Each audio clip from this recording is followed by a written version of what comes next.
All right, let's talk about AI. The hype is everywhere, right? But we're here to ask a really provocative question. For all its incredible power, is AI actually going to make you rich? The answer? Well, it's probably not what you think. Now, I know what you're thinking. That sounds nuts, especially when you see a number like this one. Economists are predicting that AI is going to create $7 trillion in new global value. And that's just in the next decade. So where's the disconnect? Because with that much money flying around, the real question, the one that matters to every single investor, entrepreneur, or professional out there is this: who actually gets to capture all that wealth? It's not nearly as straightforward as it seems. To get to the bottom of it, we have to understand a really critical idea. Not all technological revolutions are the same. In fact, they tend to follow one of two totally different playbooks. And figuring out which playbook AI is following, well, that changes everything. Okay, let's break this down. On one side, you've got what we can call surprise revolutions, like the microprocessor. These are the ones that kind of sneak up on everybody and let scrappy startups build massive new fortunes from scratch. But on the other side, you have obvious revolutions, like shipping containerization. Here, the benefits are so clear from day one that the value just gets spread super thin, mostly helping the big guys and their customers. So let's explore that first path, the surprise revolution. And our perfect case study for this is, of course, the personal computer. What was so revolutionary about the PC? It's that nobody asked for it. Seriously, it was a classic solution in search of a problem. And that ambiguity gave outsiders and hobbyists the freedom to mess around and experiment in ways that the big, established companies just couldn't imagine. I mean, just look at how the PC got started. In the 70s, it was just this expensive, obscure toy built by nerds in their garages. The big dogs like IBM, they couldn't have been less interested. It wasn't until the price of chips absolutely plummeted that startups like Apple even had a shot. The establishment was so asleep at the wheel that the New York Times mentioned personal computers a grand total of 4 times in all of 1976. And here's why that slow, ignored start is so important. These surprise revolutions, they take decades to really take hold. That long, uncertain beginning, that's a feature, not a bug. It gives the innovators the runway they need to experiment, to find a market, and to build a real defensible business before the giants even wake up and realize what's happening. Okay, now let's flip the script and look at the polar opposite, the obvious revolution.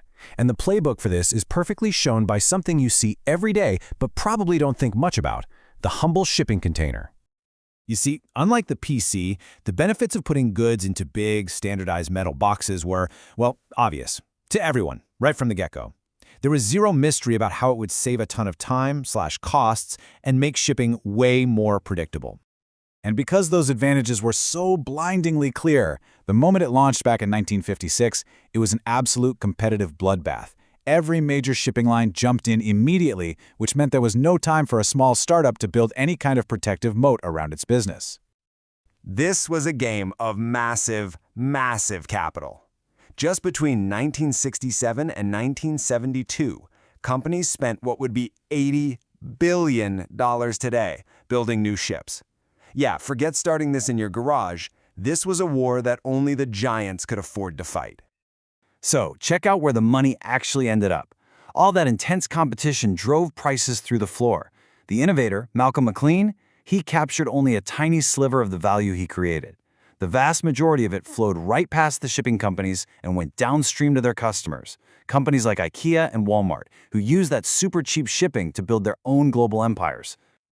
And that brings us right back to our trillion-dollar question. Is artificial intelligence the new microprocessor, a surprise that's going to mint a whole new generation of billionaires?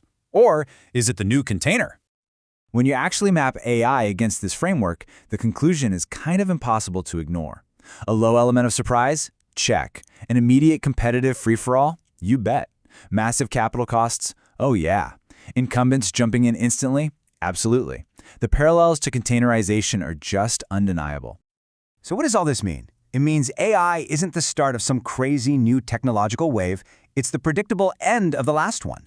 It's the logical result of 50 years of progress in computing, which makes it a textbook obvious revolution. Okay, so if we accept that, if AI isn't going to create a new wave of tech billionaires like the PC did, where should you be looking for the real opportunities? Where's the value actually going to end up? The history of containerization gives us a really clear playbook here. The super high-risk bet is on the companies building the core AI models themselves. With all the competition, that ship has probably already sailed. The smarter bet, the much smarter bet, is to look downstream. So where do you look? Think about industries that are just ripe for disruption, like healthcare or education. The real winners here are going to be the companies that use AI to become the IKEAs and Walmarts of their fields, using its insane efficiency to create brand new, low-cost business models that deliver incredible value to customers.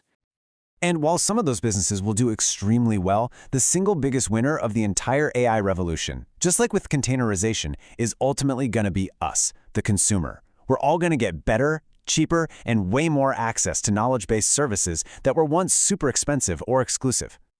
This leaves us with a really powerful shift in how to think about this stuff, and it's captured perfectly by Jerry Neumann, the author of our source material. The old strategy of just betting on the new thing, it's just not the smartest play anymore. So the old playbook is over. The gold rush isn't about finding the new thing anymore. The real fortunes are going to be made by those who figure out how to use this new thing the best. The only question left is, how are you going to spot them before everyone else does?